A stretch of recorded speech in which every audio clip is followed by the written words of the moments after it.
Bonsoir à vous tous. Merci d'être présents pour une autre session dans les certitudes de la parole de Dieu. Les certitudes qui nous viennent de la parole de Dieu.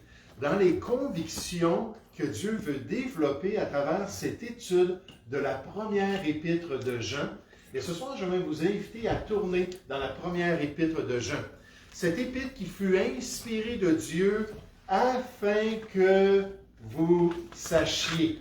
On nous dit, donc l'objectif de Dieu, afin que, voici mon plan, que vous sachiez, que vous ayez des certitudes. On voit ça comme refrain à travers cette première épître-là. C'est un des grands objectifs, un des grands thèmes de la première épître de Jean, cette certitude, cette conviction dans le cœur du chrétien qui lui permet de continuer dans les voies de Dieu.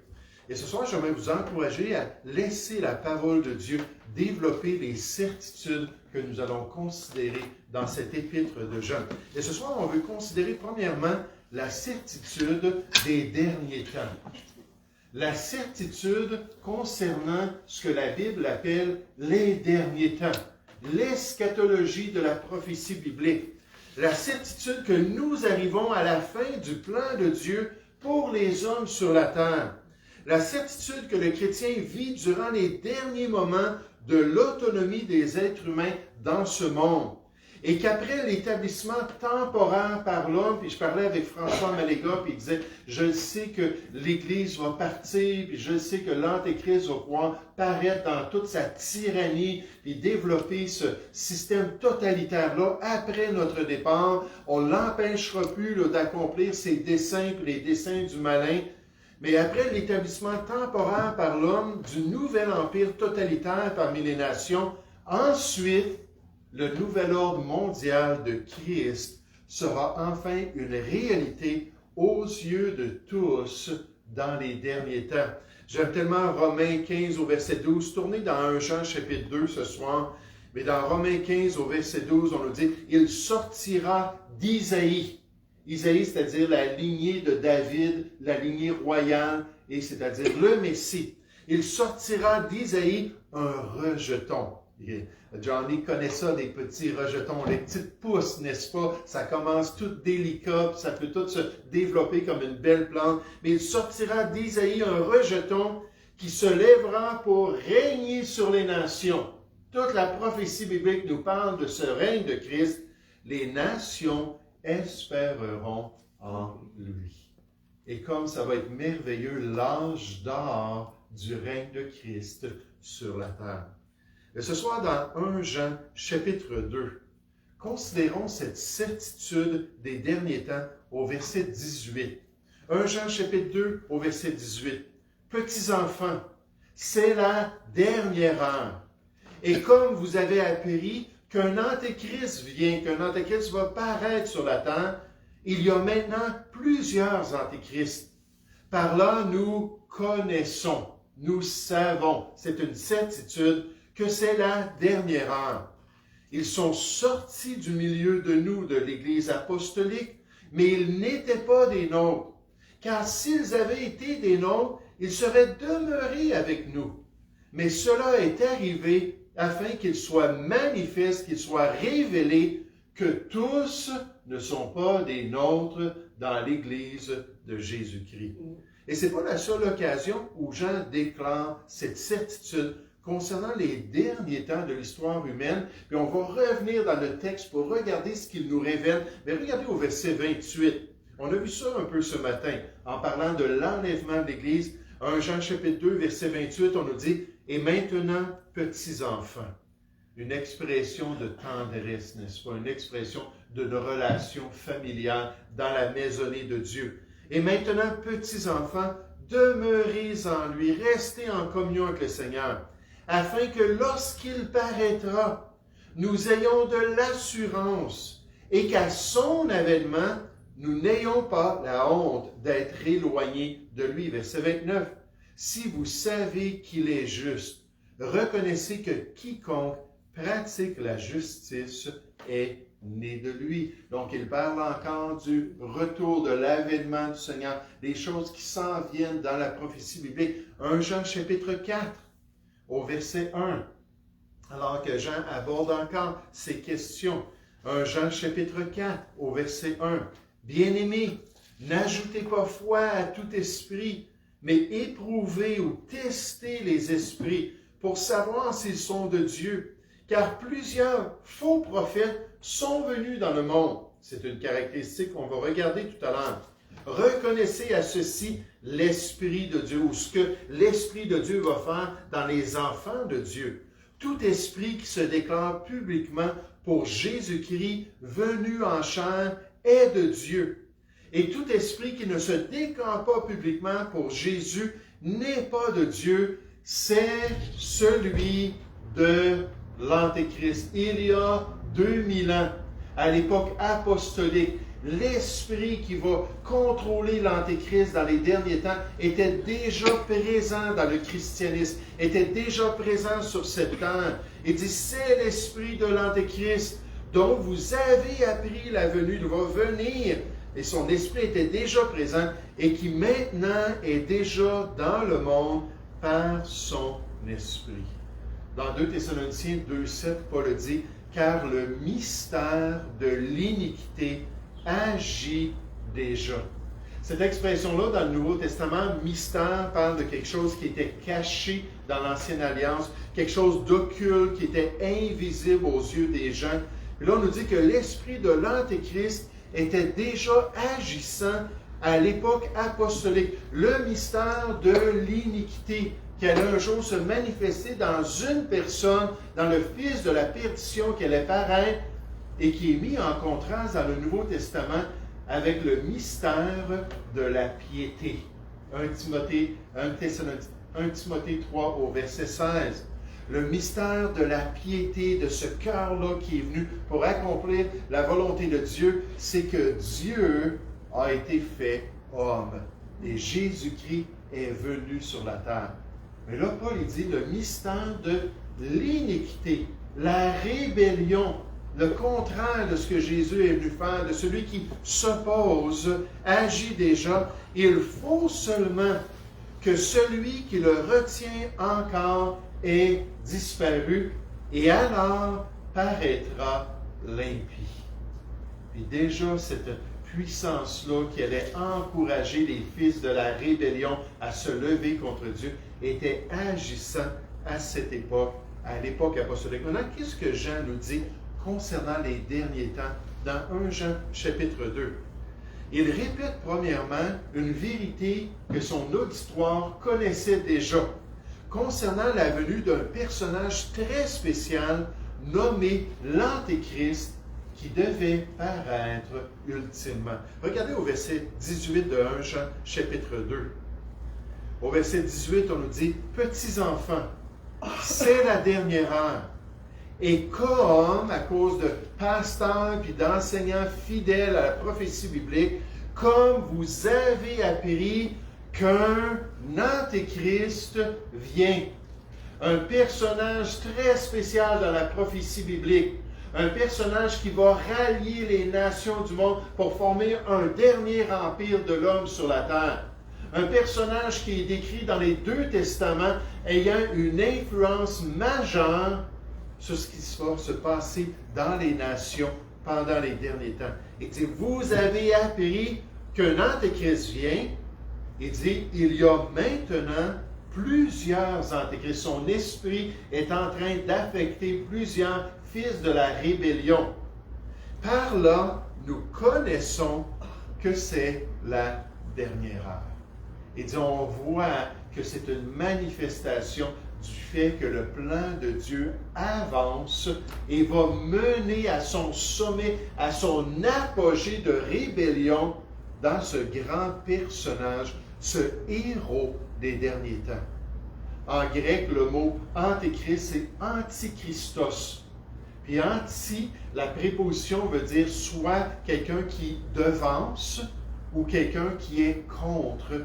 Et dans la prophétie biblique, on voit que l'Antéchrist va faire les deux. Il va paraître avant la venue visible du Seigneur Jésus. Et nécessairement, ça va être un impie. Ça va être celui qui va amener les gens à se détourner de l'Évangile de Dieu. et même à les exécuter s'ils ne prennent pas la marque d'allégeance, le fameux 666, pour pouvoir l'adorer comme leur Dieu. Cherchez avec moi la deuxième épître aux Thessaloniciens, au chapitre 2. La deuxième épître aux Thessaloniciens, au chapitre 2. Alors que l'apôtre Paul s'arrête sur la question de l'Antéchrist, alors qu'il donne certaines informations concernant la venue de ce grand personnage dans les derniers temps. 1 Thessaloniciens, la deuxième épître aux Thessaloniciens, au chapitre 2, à partir du verset 1. Bonjour, bienvenue. Donc, 2 Thessaloniciens, chapitre 2, et regardez ce qu'il dit au verset 1. Il dit, pour ce qui concerne l'avènement de notre Seigneur Jésus et notre réunion avec lui, nous vous prions, frères, de ne pas vous laisser facilement ébranler dans votre bon sens et de ne pas vous laisser troubler. Là, Paul est en train de parler des prophéties bibliques, des croyances de ces chrétiens-là à Thessalonique. Souvenez-vous, les Thessaloniciens avaient été grandement persécutés. Il y en avait même qui étaient morts pour la foi, qui étaient devenus des martyrs pour le Seigneur et pour l'Évangile. Puis là, en face de tout ça, il y avait des croyances qui étaient véhiculées dans le groupe, disant « Hey, on est rentré dans la tribulation. Ce qu'on est en train de vivre là, c'est le règne du malin sur la terre.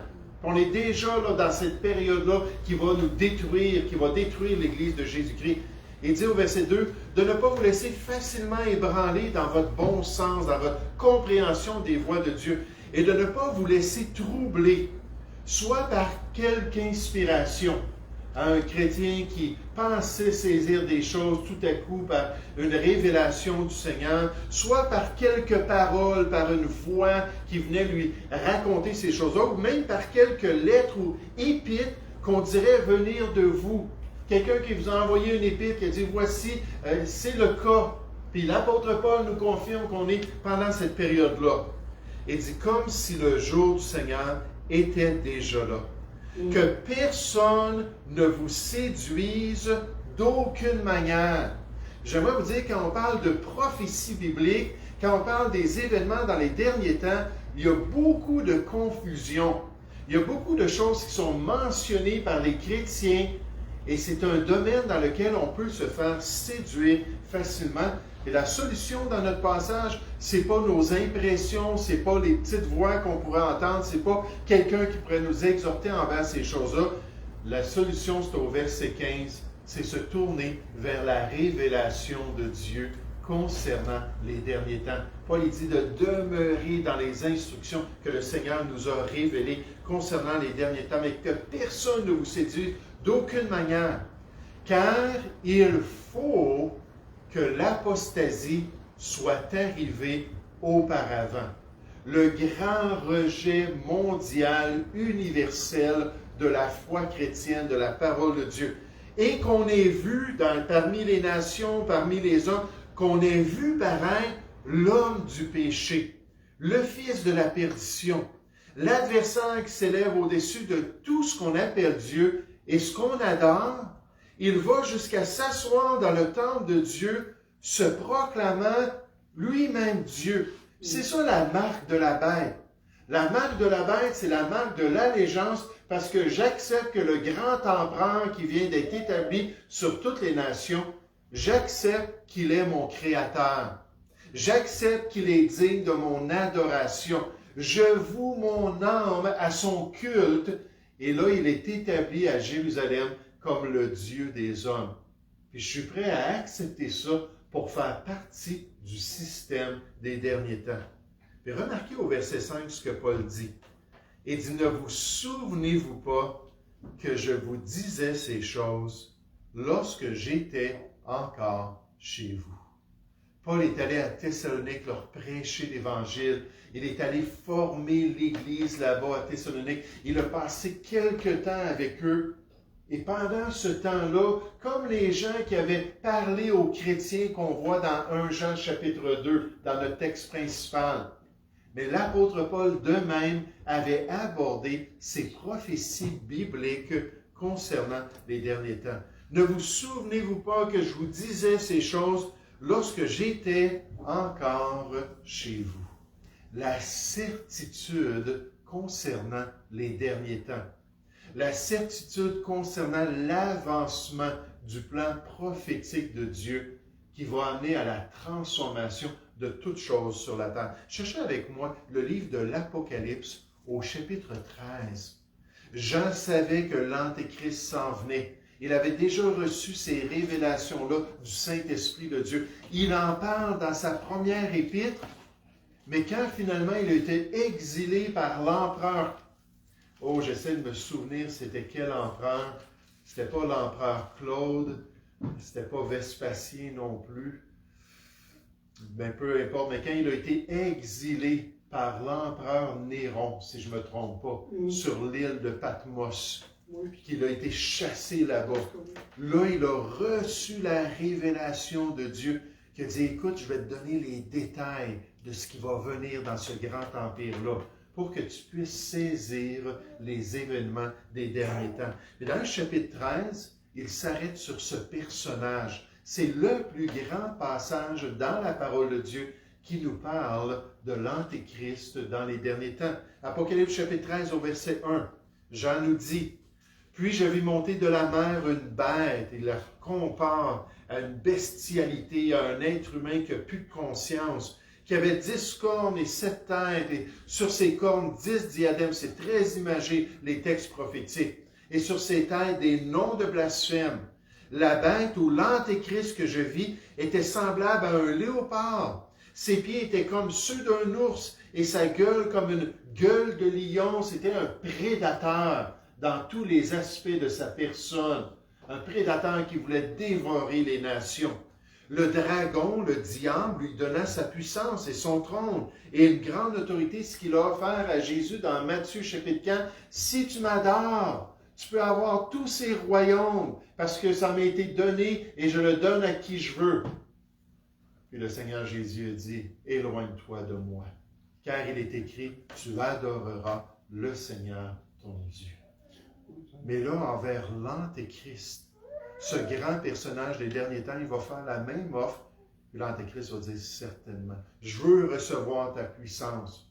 Je veux recevoir ton trône ou ton autorité, cette grande autorité sur la terre. Verset 3. Et je vis l'une de ses têtes comme blessée à mort, mais sa blessure mortelle fut guérie, une imitation de la résurrection de Jésus. Et toute la terre était dans l'admiration derrière la bête. On te suit, on va accomplir ta volonté. Ils adorèrent le dragon. Imaginez, ils adorèrent le diable. On nous dit dans Apocalypse chapitre 9 que les gens de cette époque vont adorer les démons.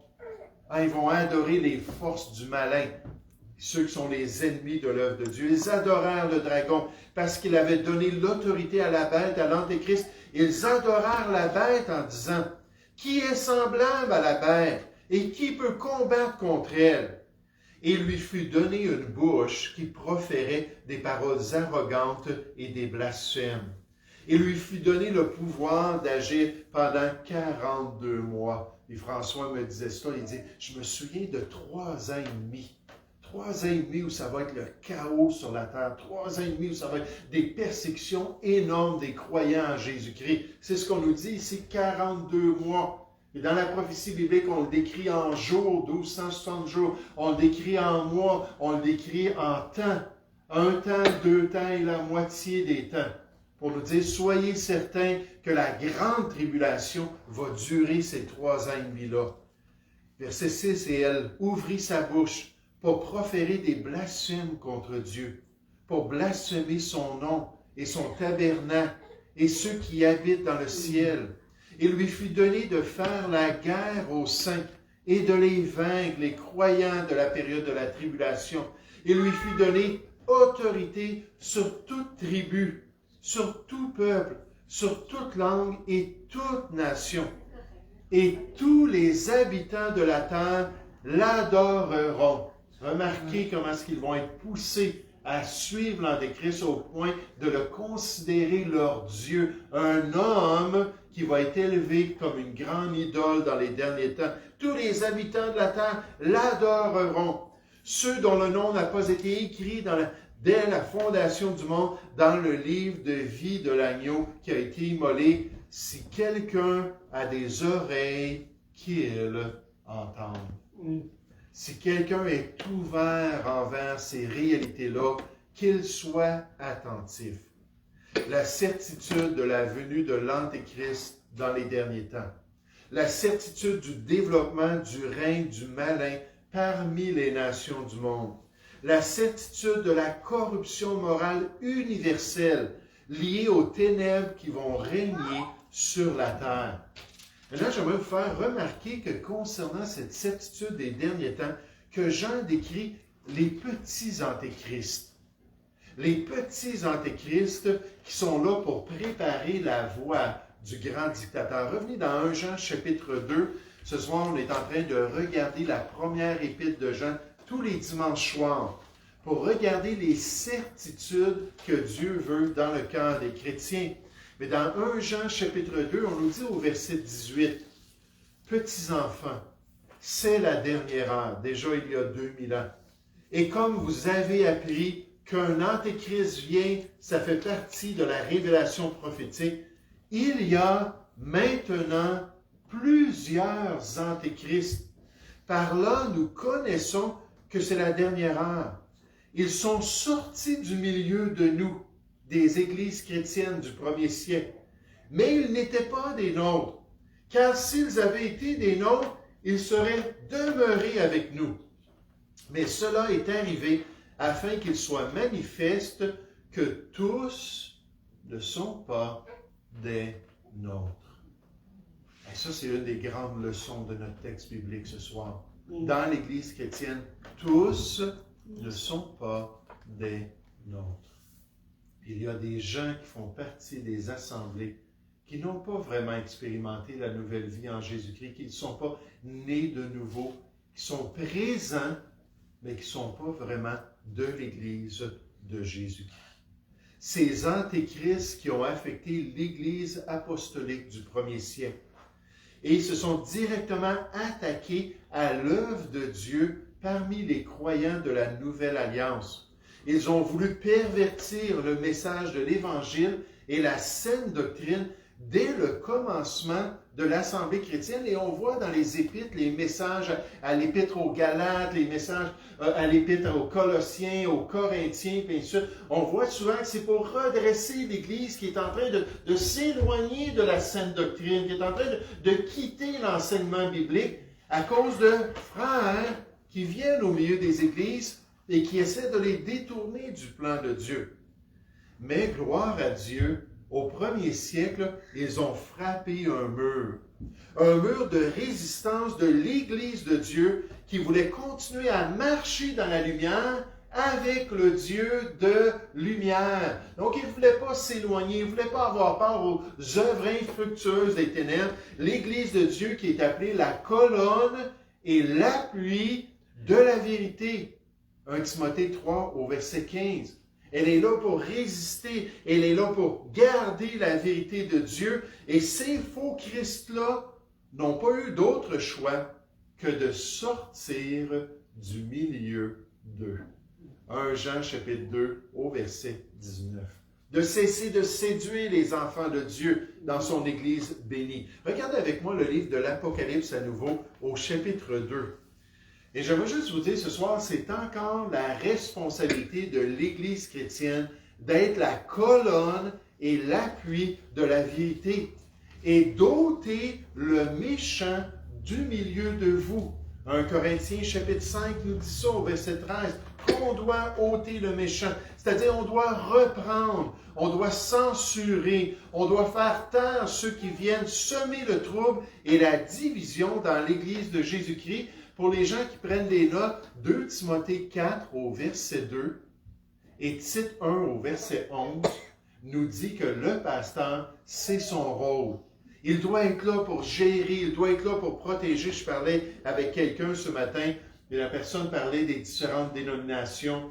J'ai dit, moi, j'ai eu de l'amour pour les frères de toutes les dénominations évangéliques, ceux qui croient dans la vérité de Dieu. Puis je vais avoir un respect pour les pasteurs, puis je peux avoir un bon temps de communion si je les vois, je les rencontre, puis ainsi de suite. Mais j'ai dit, en tant que pasteur, je ne permettrai pas à n'importe qui de venir enseigner dans l'Église. Je vais m'assurer que la personne va diviser droitement la parole de Dieu lorsqu'elle va venir prêcher dans l'Église chrétienne. Ça, c'est une de mes responsabilités. En fait, c'est la responsabilité de l'Église chrétienne aussi. Regardez dans Apocalypse chapitre 2 au verset 1.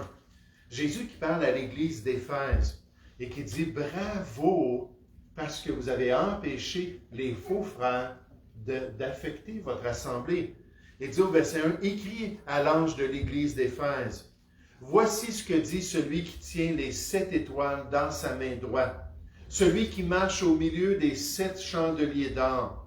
Je connais tes œuvres, toi, l'Église d'Éphèse. Je connais ton travail et ta persévérance. Puis remarquez, je sais que tu ne peux supporter les méchants. » Les méchants, nécessairement pas de la société. Éphèse, c'est une ville grecque où il y avait plein de corruption, de tout ça. Non, là, il parle là, de vraiment cette réalité-là dans l'Église de Jésus-Christ. Tu ne peux supporter les méchants, que tu as éprouvé ou testé ceux qui se disent apôtres et qui ne le sont pas, et que tu les as trouvés menteurs. Hein, que tu es venu, puis tu t'es assuré de voir si ces gens-là étaient corrects, et finalement, c'était clair que ce n'était pas le cas, puis il dit « Bravo, bravo de l'avoir fait ». Dans Jean 4 au verset 1, alors qu'on continue notre étude, on va arriver à ce fameux passage où ça nous dit, puis on va le voir ce soir aussi, mais ça nous dit de ne pas juste accepter tous les esprits comme venant de Dieu, mais d'éprouver les esprits, de tester les esprits pour s'assurer qu'ils sont vraiment du Seigneur, pour pouvoir vraiment accomplir la volonté de Dieu.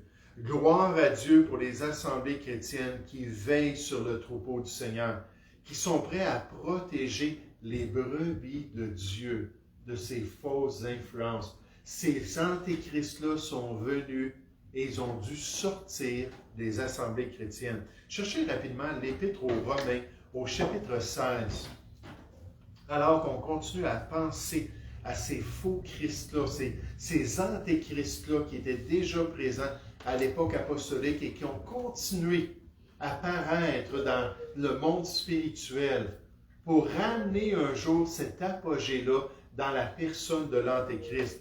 Dans Romains chapitre 16, on nous dit en tant qu'Église chrétienne, au verset 17, « Je vous exhorte, frères, à prendre garde à ceux qui causent des divisions et des scandales au préjudice de l'enseignement que vous avez reçu, l'enseignement du Nouveau Testament, l'enseignement apostolique, qui rentre dans vos églises, puis qui sème du trouble, qui essaie d'altérer les croyances chrétiennes. » Et ça nous dit, « Éloignez-vous d'eux, car de tels hommes ne servent point Christ notre Seigneur. » C'est un test, là. Est-ce que ce sont vraiment des gens qui accomplissent la volonté de Dieu? La Bible nous dit non. Non, s'ils sont en train de se lever contre la sainte doctrine du Seigneur, de tels hommes ne servent point Christ le Seigneur, mais leur propre ventre. Et par des paroles douces et flatteuses, ils séduisent les cœurs des simples. Les brebis fragiles dans les assemblées. Les brebis qui n'ont pas l'expérience de la parole, qui ne sont pas bien affermis dans leur croyance. Ils viennent avec les grands discours, puis ils viennent avec la flatterie pour séduire ces gens-là. Et Paul dit au verset 19, « Pour vous, votre obéissance est connue de tous. » L'obéissance des Romains à la parole de Dieu. « Et je me réjouis donc à votre sujet, et je désire que vous soyez sages en ce qui concerne le bien et purs en ce qui concerne le mal. » Puis la promesse, si on fait cela, c'est que le Dieu de paix écrasera bientôt Satan, son influence, sous vos pieds. Que la grâce de notre Seigneur Jésus-Christ soit avec vous. Oh, la certitude des derniers temps et de ses influences néfastes. Maintenant, j'aimerais qu'on puisse tourner à une autre certitude qui est liée à celle-ci. Une autre certitude qui nous encourage dans notre combat spirituel pour demeurer dans la foi. Et c'est la certitude de l'aide du Saint-Esprit en face des séductions qui peuvent venir dans notre vie, comme ces faux frères-là qui essayaient de séduire ce groupe. La certitude de l'aide du Saint-Esprit, déjà on a les frères et sœurs, on a la prédication de la parole à l'Église, on a la parole de Dieu entre nos mains, mais il y a l'Esprit de Dieu qui est dans notre cœur et on l'appelle l'Esprit de vérité.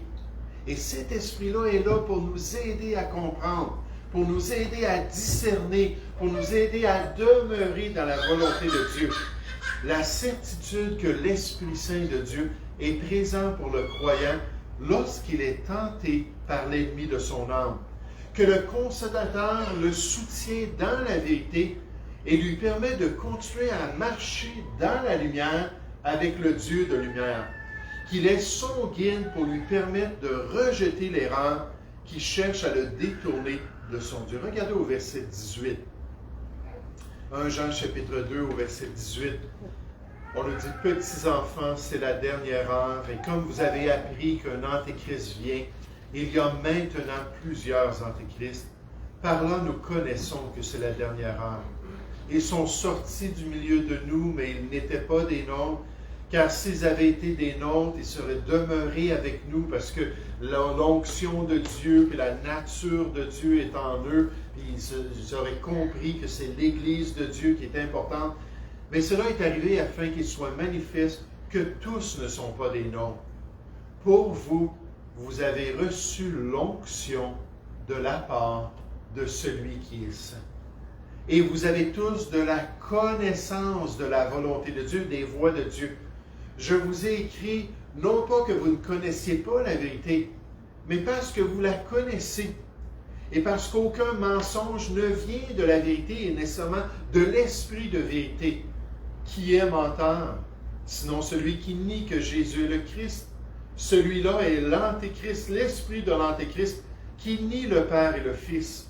Quiconque nie le Fils n'a pas non plus le Père. Quiconque se déclare publiquement pour le Fils a aussi le Père. Et l'esprit de vérité qui amène le croyant à marcher dans la vérité. Que ce que vous avez entendu dès le commencement demeure en vous. Les vérités du Nouveau Testament. Si ce que vous avez entendu dès le commencement demeure en vous, vous demeurez aussi dans le Fils et dans le Père. Et nécessairement, si on est attaché à la parole de Dieu, on n'a pas besoin de nouvelles révélations. Et la promesse qu'il nous a faite, c'est la vie éternelle. Je vous ai écrit ces choses au sujet de ceux qui vous égarent, de ceux qui sont rentrés au milieu de votre groupe, au milieu de votre assemblée pour vous détourner de la volonté de Dieu. Il dit, pour vous, l'onction, l'Esprit même de Dieu que vous avez reçu de lui demeure en vous. Et vous n'avez pas besoin qu'on vous enseigne, puis là c'est sous-entendu, de nouvelles vérités, parce que vous avez déjà reçu les instructions de la parole de Dieu. Et comme son onction vous enseigne toutes choses, qu'elle est véritable et qu'elle n'est point un mensonge, demeurez en lui selon les enseignements qu'elle vous a donnés. Oh, combien de chrétiens dans nos assemblées évangéliques disent recevoir de nouvelles révélations, disent être choisis pour être des apôtres de Dieu ou être des prophètes de Christ, alors que la Bible nous dit que toute écriture a été inspirée, elle nous a été donnée, et elle nous permet d'accomplir la volonté de Dieu. Jean dit, oui, on voit que c'est la dernière heure par ses influences spirituelles, mais il dit, tant mieux, vous avez l'Esprit de Dieu à l'intérieur de vous, et Dieu vous a déjà révélé sa parole, le Nouveau Testament, pour que vous puissiez rester attachés à la volonté de Dieu. L'Esprit de Christ nous permet de discerner la vérité de l'erreur. L'Esprit de Christ nous garde dans les voies de notre Père Céleste si on demeure attaché à la parole de notre Dieu.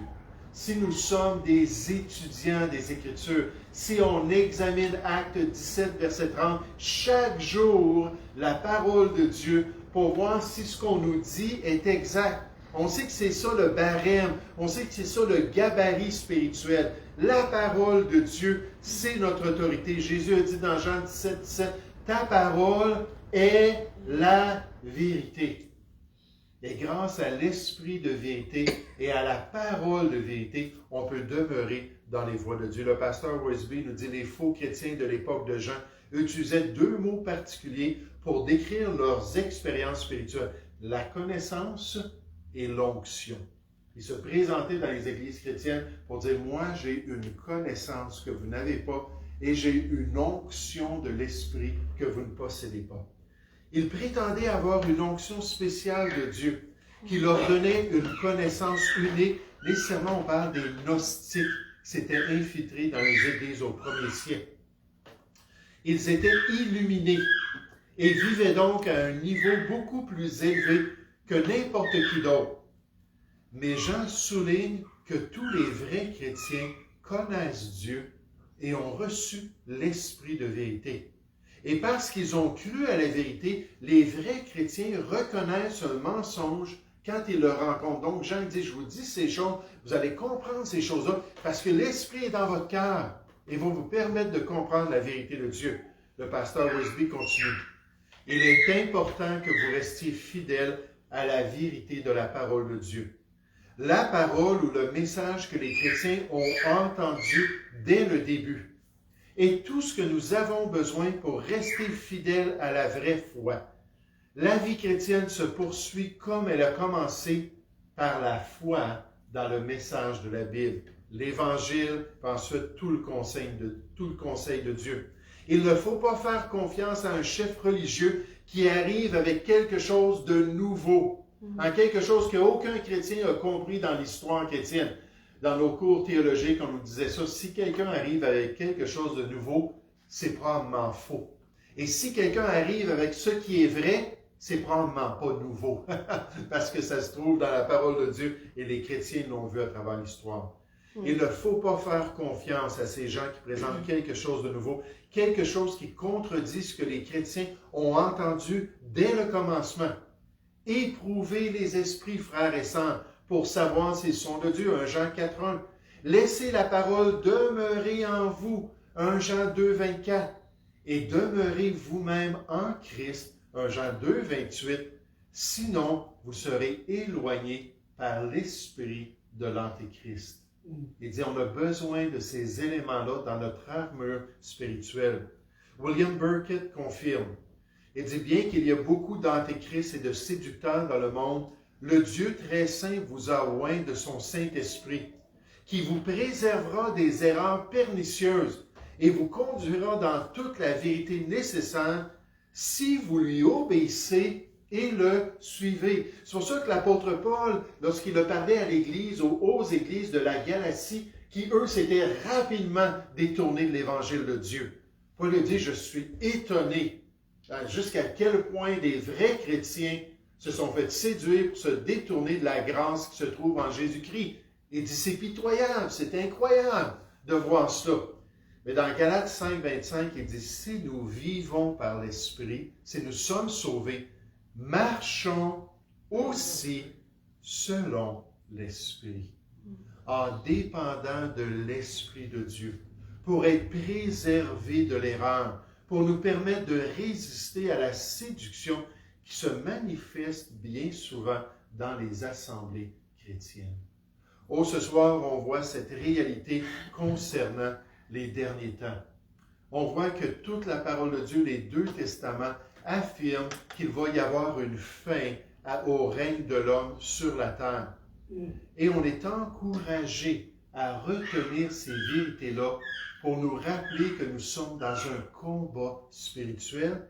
Et la deuxième certitude, c'est qu'on peut se tourner vers l'Esprit de Dieu, vers la parole de Dieu, vers l'Église de Dieu, la colonne et l'appui de la vérité, pour nous aider à demeurer dans les voies de Dieu. Nous allons prier ensemble.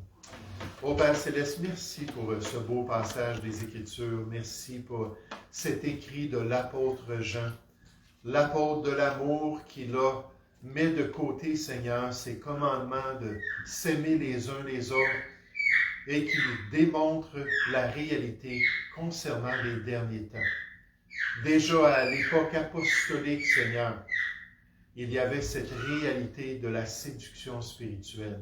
Cet esprit d'iniquité agissait déjà et allait se manifester dans la fin des temps, dans un grand personnage, l'impie, le grand rebelle qui allait s'élever contre Dieu. Et merci que Jean rappelle que nous avons l'équipement spirituel. Nous avons ce qui a déjà été révélé, ta parole qui est entre nos mains. Nous avons l'Esprit de Dieu. Nous avons les enseignants que tu as donnés à ton Église, d'après Éphésiens 4:11. C'est Docteur Acte 13 au verset 2, Seigneur, qu'on voit dans les églises chrétiennes. Ces enseignants pour nous guider dans la vérité de Dieu. Oh, bénis ton Église alors qu'elle cherche à être la colonne et l'appui de la vérité. Nous te prions au nom du Seigneur Jésus. Amen. Amen.